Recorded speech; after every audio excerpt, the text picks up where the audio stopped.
Well, ladies and gentlemen, thank you very much for that, and it's wonderful to be with you. My self-imposed silence on leaving the ABC has lasted a fortnight now, which is about 13 days longer than some people predicted.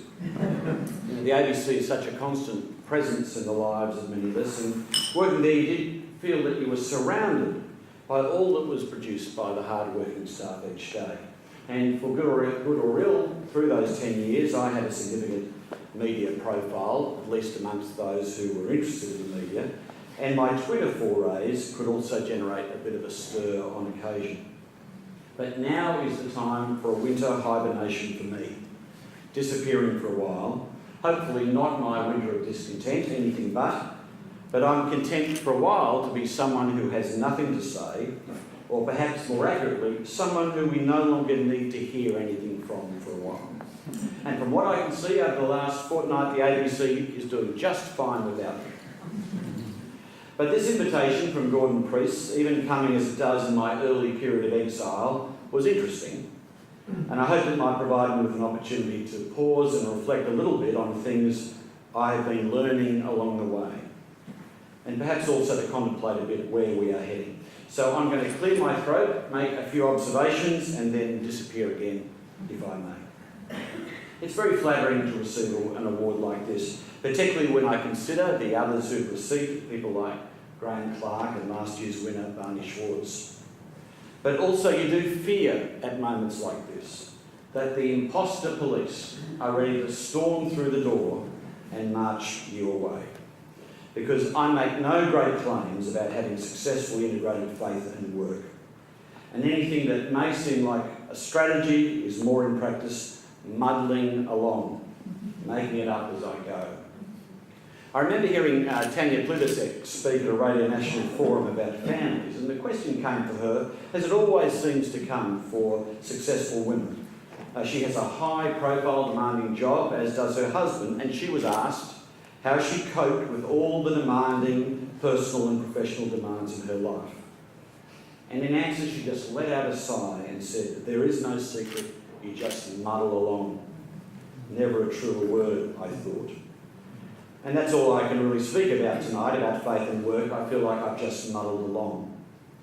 But let me share a bit about how I see things in operating in a workplace, in creating media spaces where Christians can operate, and to talk a little bit about the future media landscape that we'll all live in. Having held a high-profile job, you do get invitations to speak at a number of events if you're known as a Christian, and I've been happy to do some. And in New South Wales, in this era anyway, there are always other names you can suggest if you can't do it. And I suggest trying the Premier, or the Police Commissioner, or the Governor of the Reserve Bank, or the Vice-Chancellor of Sydney University, all Christians. And of course the Federal Treasurer is a more recent addition to those on the circuit of prayer breakfasts, weekend retreats and annual church dinners from where the invitations come. But to be frank, at times I've had a reluctance to say yes, not just because of diary demands or other pressing priorities. At times you feel like you're being asked because you have a high profile and you're a Christian, and that for some, that's the equivalent of the local boy who made good. A sense that someone from the flock can emerge through the flak and survive. And I also knew, of course, that at question time, there'd be the inevitable polite undertone of cross-examination as to why I hadn't made the place where I worked a little bit more Christian, a little bit more supportive, and why hadn't I used what I'd been given to help the faith a little bit more. And my answer to those invitations often wanted to be that I felt like I had far more expertise in talking about my work than my faith. Media law reform, the impact of convergence, the transformational power of technology, the empowerment of audiences, these things I can talk about with confidence. But having a high-profile job may give you a platform to speak, but what do you feel qualified to say on matters of faith? Does the status of your business card give you authority to speak of spiritual things with any authority or insight as well? And do you really have anything to say apart from the fact that you often have more questions than answers? One of the advantages I've had in playing senior roles in the media is the chance to have interesting conversations with a range of people. often in settings that are more conducive to expansive, off-the-record conversations. And I remember asking one leading churchman, very well known in his circle, whether he felt he was on a spiritual journey. And he seemed rather surprised by the question, or confused by my sentiment behind it, and he didn't embrace the concept. His explanation was that as a leader, he had reached a position on the key issues facing the church and around key spiritual doctrines. They were fixed positions in him, truths. And it was clear that he saw his position as needing to advance these positions for fellow travellers and to defend against those who would attack or undermine. And as I listened to him, I felt how far his position was from mine. I feel very much that I am on a spiritual journey, mostly overwhelmed by how little I know or understand, tested by the reality of all I see around me, challenged by thoughtful people who've asked questions and come up with different answers, being someone shaped by life's experiences. For me, the journey is the thing. Some years ago, I made a joyful discovery of Homer's The Odyssey through Robert Vagel's vibrant translation, and afterwards I stumbled across Cavafy's poem based on the epic, the poem named Ithaca. And in a sense, the story of the Odyssey is that the journey is the thing. All Odysseus wants to do is to get home after fighting battles in the war. He wants to get home to Ithaca, where his beloved Penelope waits. But his restlessness is frustrated at every turn. And the advice of Cavafy in the poem is clear. He writes, "Keep Ithaca always on your mind. Arriving there is what you are destined for. But do not hurry the journey at all. Better if it lasts for years, so that you are old by the time you reach the island, wealthy with all you've gained on the way. Not expecting Ithaca to make you rich.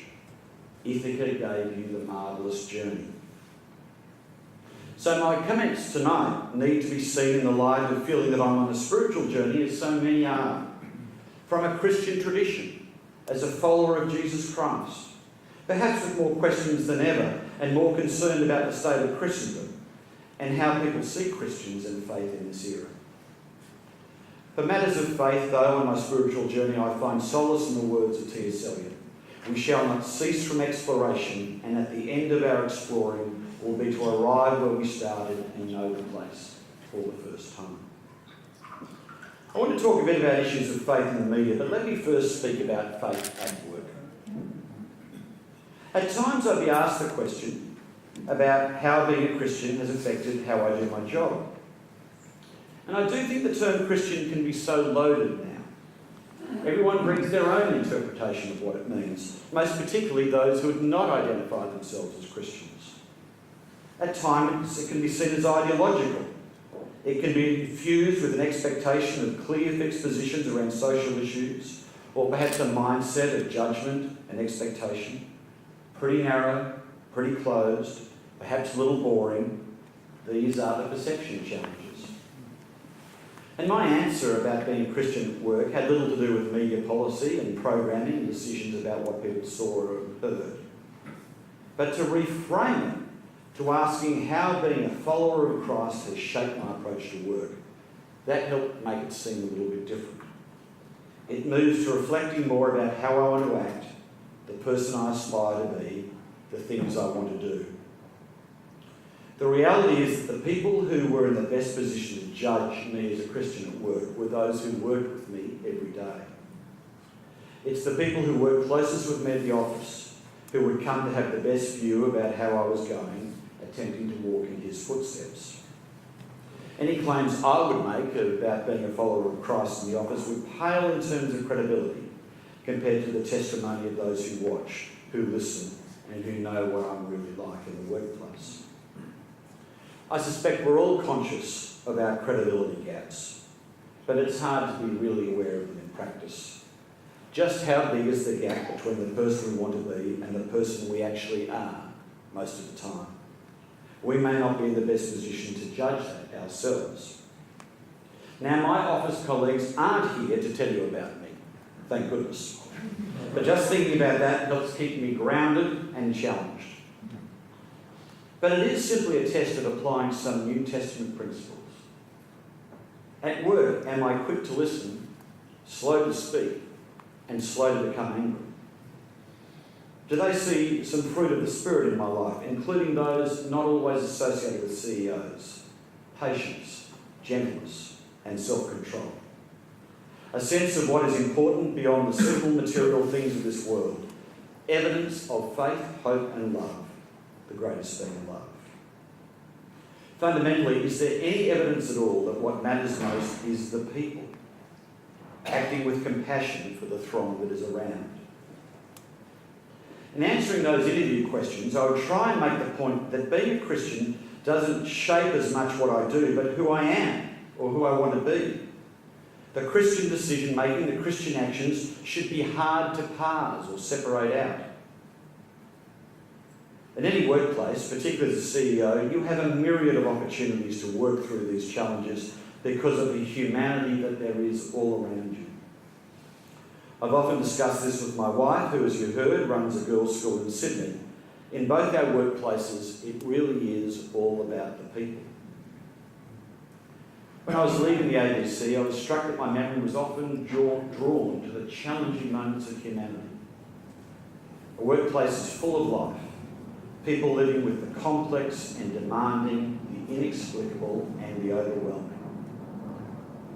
And during my 10 years at the ABC, we had some terrible moments, some of which received considerable publicity. The sudden deaths, the violent deaths of valued staff members, crises of work, health and safety, flashpoints from post-traumatic stress, and what seemed countless examples of serious illness or accidents. I don't want to detail them, but suffice to say that when I was leaving, a number of those who were most affected checked in with me, harking back to those difficult days. And the grief and pain, for some may fade, but it never totally disappears. When I think of how I responded in those moments, I just hope I was up to the task.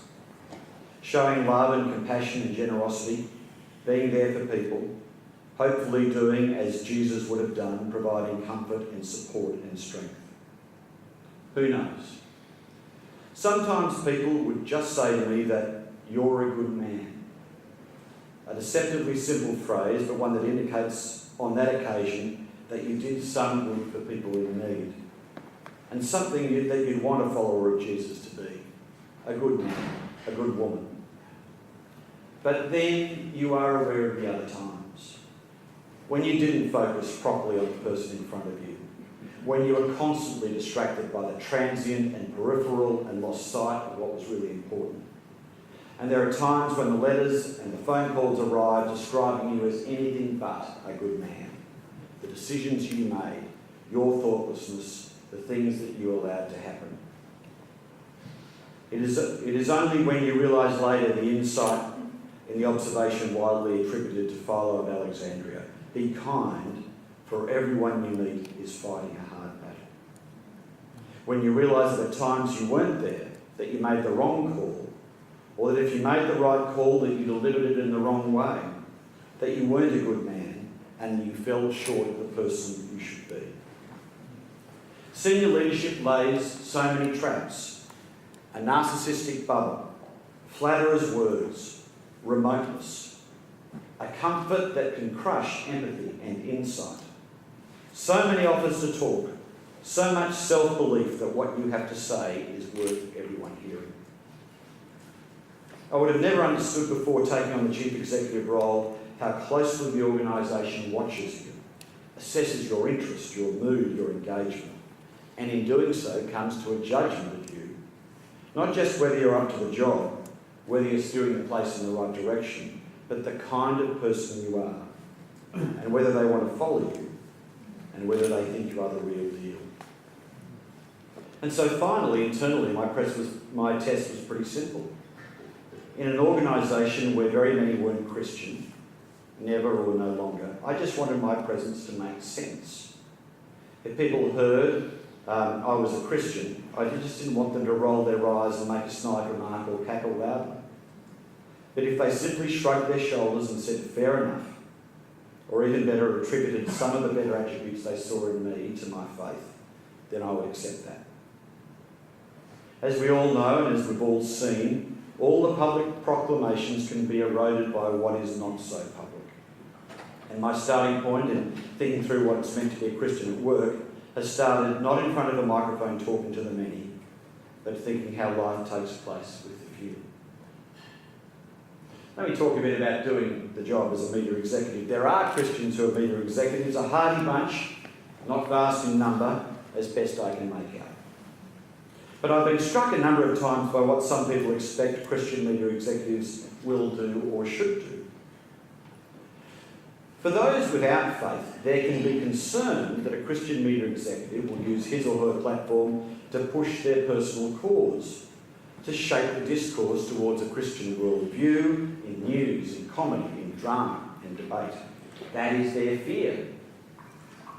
In early profiles of me taking on the job at the ABC, for some people, descriptions of me as a Christian were almost as alarming as me once having worked for a Liberal state government. The sanctimonious barbarian was inside the gates. But then, of course, I met the Christians who fully expect a Christian media executive to use his or her platform to push what they see as their side, to shape the discourse towards a Christian worldview in news, in comedy, in drama and debate. That is their expectation. And you can find yourself the muggins in the middle. Look, the Christians can be tough. I remember speaking at a function only to be denounced for being the editor-in-chief of a newspaper that ran horoscopes.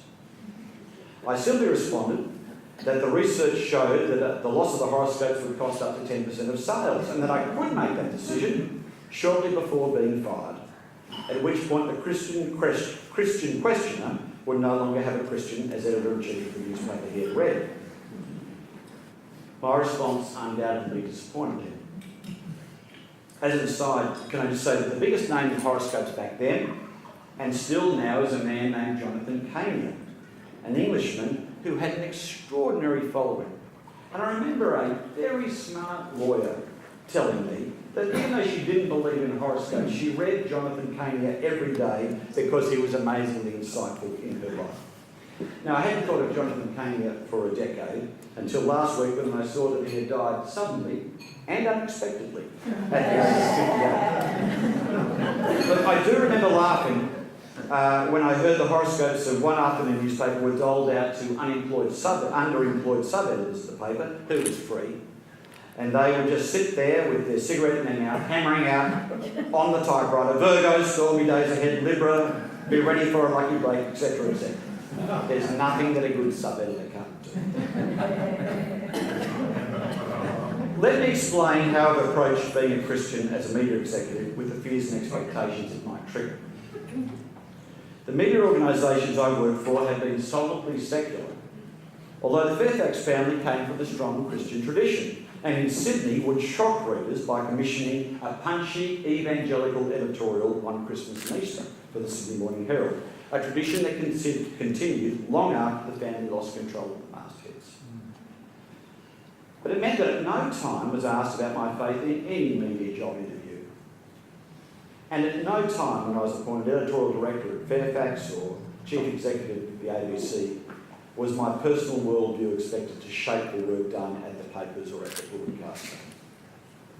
The job at the ABC was to reflect modern Australia to itself, to tell Australian stories, to host a national conversation, to celebrate our shared culture and our cultural diversity. Broad, respectful, inclusive, increasing our understanding of each other and the world around us. I'm very pleased at the steps we took at the ABC over the past decade to do this. I feel programming is far more inclusive than it has been. We hear a range of perspectives, encourage debate, and try to create an environment where the audience is smart enough to make up its own mind. And that has been the achievement of programs like Q&A and The Drum, let alone all the conversations that are put to air every day on ABC Radio. Of course, it's all in the eye of the beholder.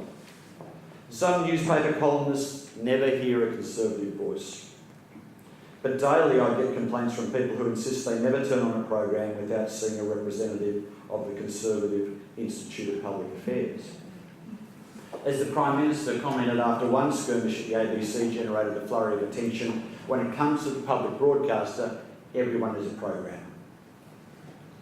At times I think there has been some valid criticism of how we covered some issues concerning religion and people of faith, and it applies to Christians but not exclusively so.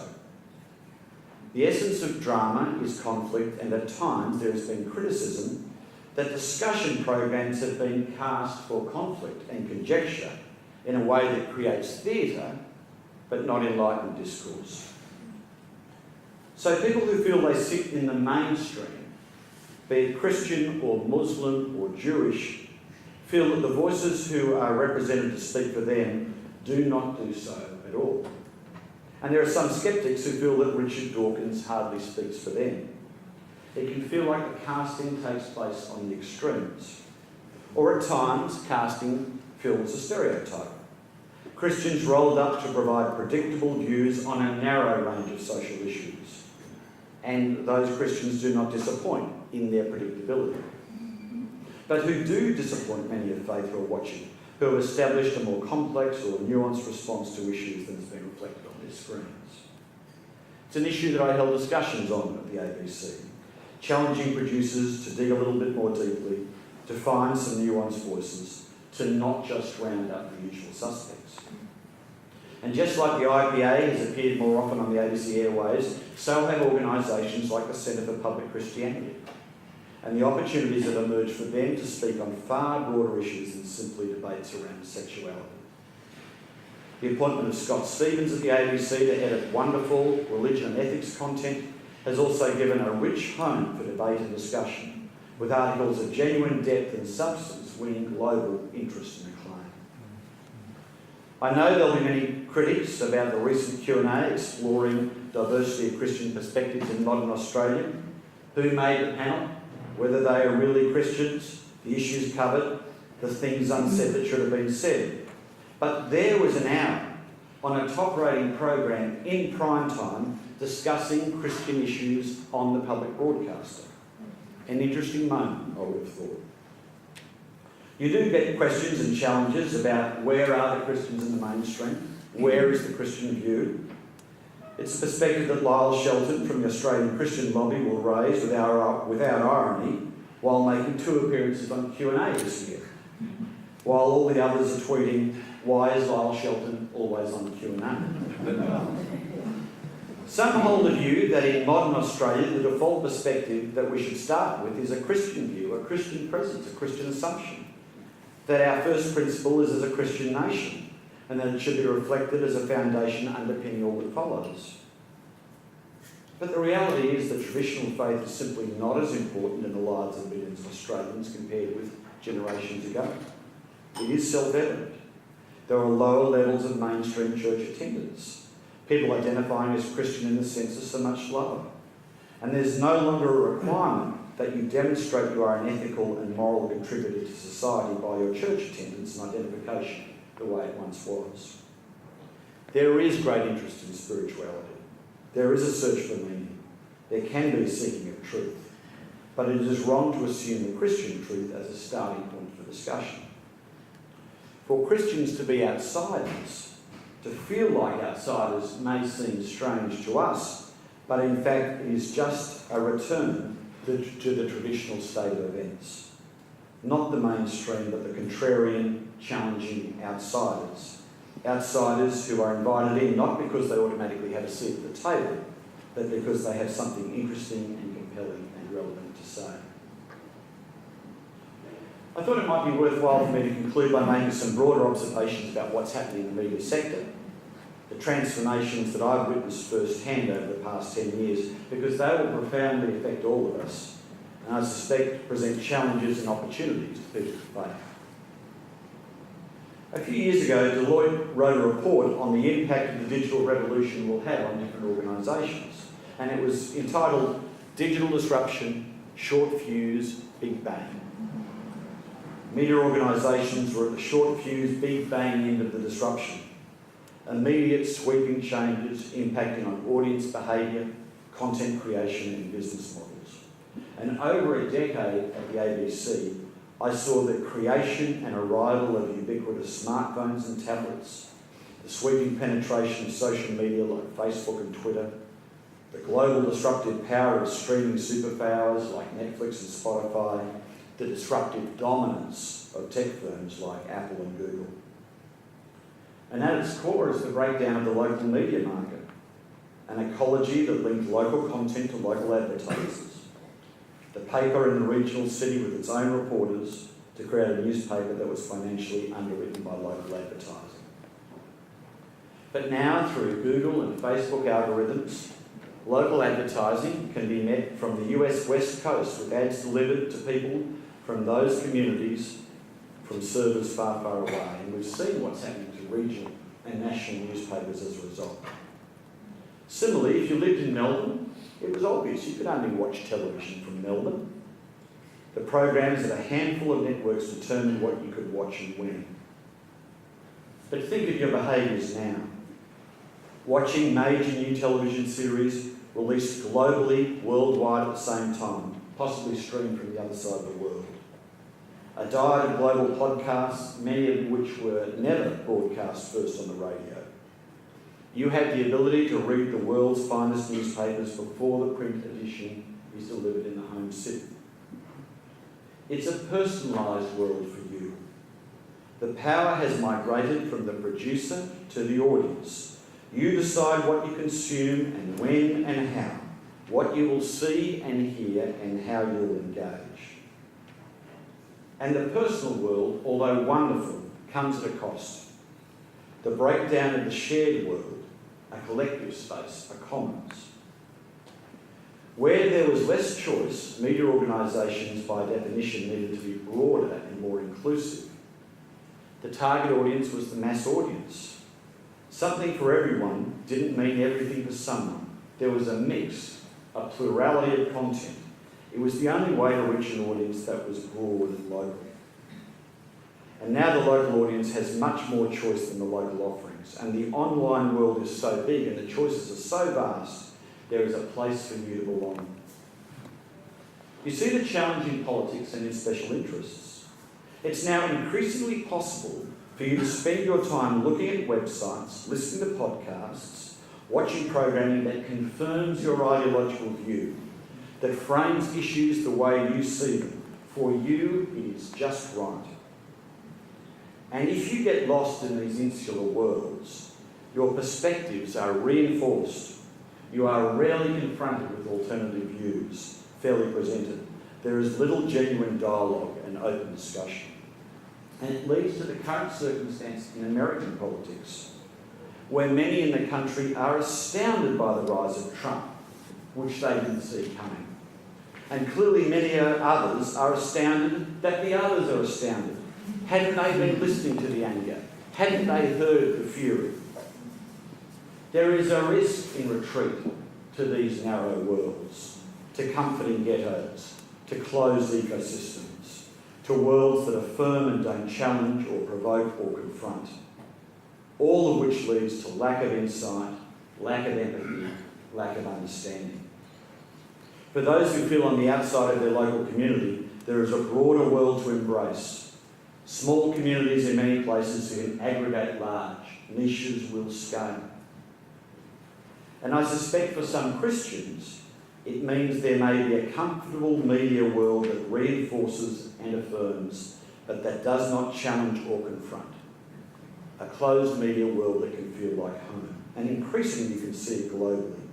For what might be a small market in any one place becomes a massive global market for Christian music and film, for Christian blogs and Christian websites, Christian fitness, Christian diets, Christian dating.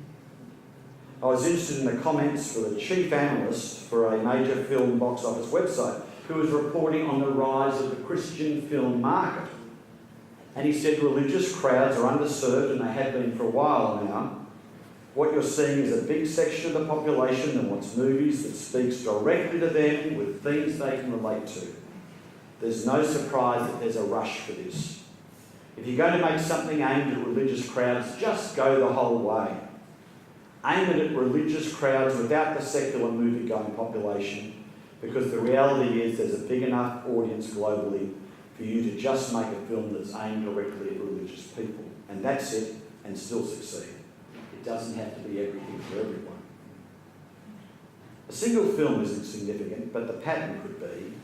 It shows a pathway to a place removed from where the gospel is meant to speak.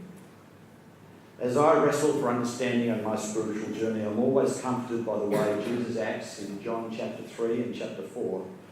For there in chapter 3 is Nicodemus, in the night, the driven, intelligent leader seeking the truths about life's deepest questions from Jesus. And there in the next chapter, the woman from Samaria. Jesus speaks deep truths to her across the great divide of gender and ethnicity and conventions of social behaviour. Jesus speaking to those who seek him and those who find him standing right beside them. But the kingdom is in the streets. The kingdom is in the streets with the people, in word and in deed. At times I've looked on social media and there are the Christians at play, or at times more appropriately at war, debating who is right over what issue, firing off shots, scoring points in the latest battles on women's ordination or marriage equality, or complaining that the people Q&A says are Christians wouldn't pass their doctrinal test.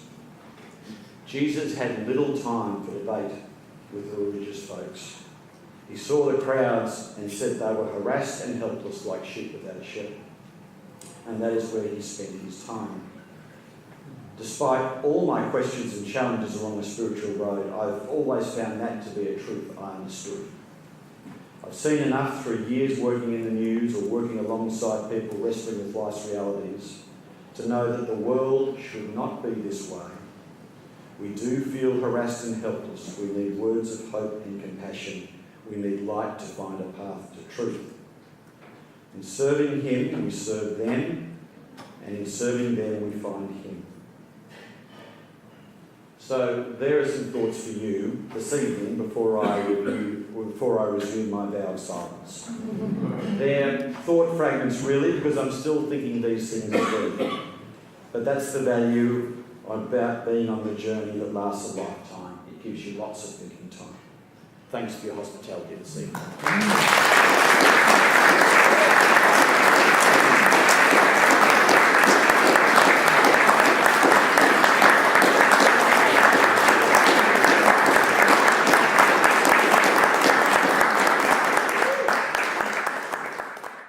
I'm not going to let you sneak away to your winter just yet. While we've got you with us, we'll just ask a couple of more questions. I was tempted to call this little section now Q&A with Mark Scott, but I thought there might be some sort of copyright breach there, and whether that was a particular sore point for some of the time at the ABC, but also an area that you, as you've expressed, a great moment of joy and celebration too in terms of things that the ABC has done. But I do want to ask you about challenges, and you touched on some of the challenges of your time there. Was there a way in which your Christian faith in particular helps you navigate some of those challenges? Yeah, as I think Gordon alluded to mainly with Paul and Barry, I do think, I think you learn or you understand that what often seems to be the crisis of the day, Zach and Mala, Q&A, I thought it was probably worth 24 hours treatment as we were getting into the third week of extensive and exhaustive coverage, It was challenging, and I think partly though, it's to remember this too will pass. What seems to be a feeding frenzy, and you look at those stories, you look at those commentators, you look at this noise, come on, it will be all right. And let us stay calm, let us stay steady, and let us stay focused on what's really important. I think that's a mindset and approach, and I think they are, in a sense, Christian principles that I learned and understood and absorbed into. That's why I think it's often hard to say, what does the Christian bit do for you? Well, the Christian bit becomes you, doesn't it? And so you absorb and understand these things. I do think, though, and as I alluded to, I don't think of Zaggy Mallett. I think of that as an annoyance. But they were the real crises. The real crises were the people crises when we had terrible days and terrible moments and loss of life, accidents, and that's where I think I have Christian compassion, putting people first. Those things that you have learned and you have seen that they kind of kick in a bit. Well, I want to ask you about that as well. You mentioned making people the most important thing. Yeah.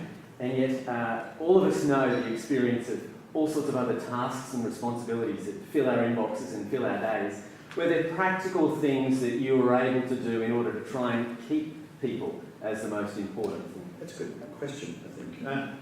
I mean, if I just put the straight CEO hat on, I realise it's interesting when you take over a place like the ABC. I took over, we were about to turn 75, now it's turning 85. I remember going to the 75th anniversary events. We had a big open day in Sydney and 100,000 people turned up. It was just massive. And I had a strong sense of being a steward of the organisation. It had been around a long time before I got there. Hopefully it would be going for a long time after I left. But I was the trustee, I was the steward, and I had to protect it and preserve it as it went along.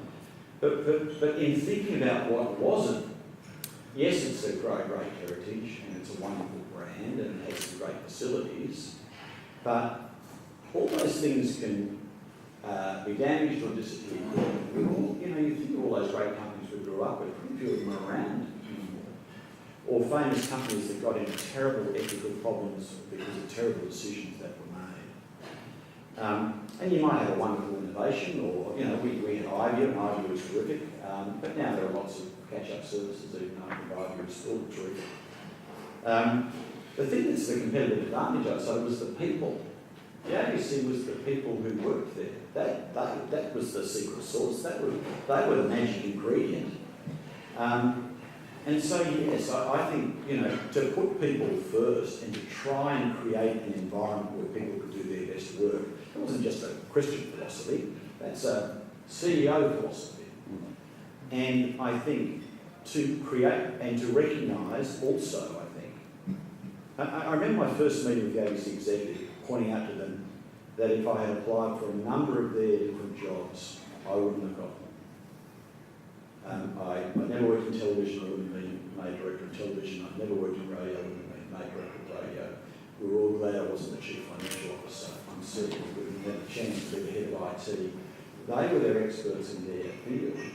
And my job was to provide leadership and direction, but to actually let them do their work. And I think I've read quite a bit about servant leadership and to think through about, clearing a way for them to do their best work and thanking them and engaging them properly. So, to my mind, I suppose things that are based on Christian principles also made great sense in running the organisation. Just changing tack slightly, and you talked about shaping discourse, and I don't want to rehearse the questions that you often might have got from Christians, because they were sounding familiar to me as well. I've been asked them at times that things might have included in news bulletins. But I do want to ask you about shaping discourse, because it seems that the state of conversation and debate in Australia today is often very polarising, black and white, you're with me or you're against me, and if you're against me then you're a bigot, three-word political slogans. Do you lament that aspect of debate and conversation in Australia today, and how might we be able to engage in conversation in a more nuanced way? Yeah, I think it's clearly an issue. And the 24-hour news cycle is a reality, but it means there's a lot of space to fill. And I think you can get the round up the usual suspects. But I think, what we often used to say, and I could say, well, can we hear from people who will surprise us and engage us rather than just being predictable? And I think there is still space. I think there's a real appetite for the intelligent discourse. And I think it's often there when you go looking for it. I talk about Scott Stevens. I think if you go to Scott Stevens' religion ethics webpage and the content that's run on Radio Nation. I think it's a really interesting, thoughtful and nuanced debate. But that's why I've supported the Centre for Public Christianity, because I think they will come out and talk and bring a Christian perspective and a Christian worldview on a range of issues beyond, same-sex marriage or gambling policy, or a very, and I think it's kind of very easy, I think, for producers at times to just roll up the Christians to talk about a narrow range of issues, and I think actually the refugee issue has been one where we've heard more, but I think industrial relations is also interesting. I mean, there are a whole series, health policy, NDIS, where is Christian views and perspectives on the gamut of issues that faces society rather than a narrow range of issues. And I think in a way that's partly, there's a feeding cycle that comes from this. Often those guests are taken from those who've written op-ed pieces or those who've been around. So partly I think it's Christians stepping forward and speaking more broadly. And having something cogent and interesting and compelling to say. So, that's why I think Centre for Public Christianity have done well, others have done well too, but I think it's been a disservice really that a Christian voice in the media has often simply been Sorry. It's been a bit like that.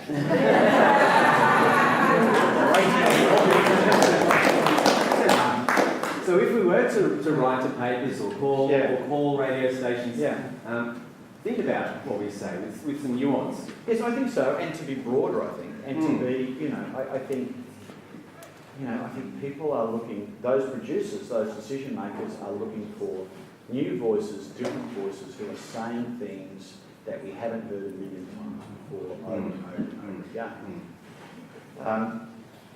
Philip Adams once had a line, dated now of course, it said, we haven't had 30 years of Australian television, we've had 1 year of Australian television 30 years over. And I think there is a little bit of that around the wall-to-wall noise and punditry that we hear. And I think actually, as I was trying to say in my remarks, I think there is a niche for that. I mean, you look at Fox News in the States, you turn that on because you know exactly what you're going to get, right? It's a real narrow casting rather than broadcasting, but there still are broadcasters out there like the ABC and places like The Age and the Sydney Morning Herald and others who are meant to be swimming in a mainstream of discourse and debate and want a plurality of views and want new insights and new perspectives. Final question, and I think every interview you've done over the last month has ended with this one, so I'll go with it as well. What is next for Mark Scott? How are you going to spend the next little while? Well, thanks for the Amazon voucher. I'm going to spend more time reading books. But, I am trying to read a lot, actually, and we're going to travel a bit. And work-wise, anything planned? Well, I can't say too much. I think that's what we say in the... just want to get the scoop here. Yeah, no scoop. Nice work. You haven't lost your touch. That's good. No, it's interesting. I said earlier, I've had these two kind of concurrent strands of my life, really, and one has been media, and the other one's been education. And I suspect where I end up, is somewhere or other in there. But I think I've had some good advice from people. Like I got the ABC job when I was quite young. It makes me think no one has wanted it. I still can't work out how I got it. I was 43, so I'm 53 now, and I think I've looked. One thing I will say actually is that I learnt as much in the last 2 years as the ABC than I did in the first 8. But if you look at what we did in the first 8, we were doing everything. There's iView, there's podcasting, there's digital radio, there's the kids' channels, there's News 24. A lot rolling out. But it was a little bit like the wind was at our back. There was all the opportunity of new technology we were charging on. And then things got tough. A $250 million funding cut is a very real thing. More high-profile politicians who thought there was a political upside, which I never really understood, in attacking the ABC, arguably the most popular organisation in the country. Never quite saw the political logic in it. but a lot more noise and a lot more heat. And that actually meant for me, had to work a lot more closely with our executive team, a lot more closely with our board. We had to make big, tough decisions about, through the funding cut, we had to close our retail business, which had been going for 40 years. This was difficult decisions, but I learned as much. It's almost like the sailors say, they say, you know, it's fine to scoot along with the wind at your back, but in choppy seas and difficult winds, that's where you really learn how to sail. And I actually feel in the last 2 years, that's when I really learned how to lead the organisation. And there were plenty of people who said to me, well, you should have got out a couple of years ago when it was all so much easier. And I'm actually really glad I stayed, because that's where I really learned a lot. So I think I'm looking for another leadership role to run something or be part of a team that's doing something that is significant. And to me, it's got to be a reason to get out of bed and go down pretty hard again. And so my plan is to take a couple of months off, and I'm talking with different people and trying to think through what's right, and we'll see. We'll let you enjoy your winter now. Would you please thank Mark Scott?